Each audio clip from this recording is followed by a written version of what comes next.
আসসালামু আলাইকুম। আবৃত্তি করছি কবি আর মাহমুদের রচিত একুশের কবিতাটি। আর উচ্চারণে আমি সাফিয়া জান্নাত। ফেব্রুয়ারির 21 তারিখ দুপুর বেলার অক্ত, বৃষ্টি নামে। বৃষ্টি কোথায়? বরকতের রক্ত। হাজার যুগের সূর্য তাপে জ্বলবে এমন লাল যে সেই লোহিতেই লাল হয়েছে কৃষ্ণচূড়ার ডাল যে। প্রভাত ফেরির মিছিল যাবে, ছড়া ফুলের বন্যা। বিষাদ গীতি গাইছে পথে তিতুমিরের কন্যা। চিনতে নাকি সোনার ছেলে ক্ষুদিরামকে? চিনতে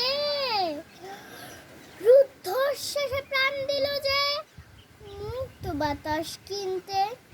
পাহাড় তলের মরণ চোরায় ঝাঁপ দিল যে অগ্নি। ফেব্রুয়ারি শোকের বসন পড়ল তারি ভগ্নি। প্রভাত ফেরি, প্রভাত ফেরি, আমায় নেবে সঙ্গে? বাংলা আমার বচন, আমি জন্মেছি এই বঙ্গে। ধন্যবাদ।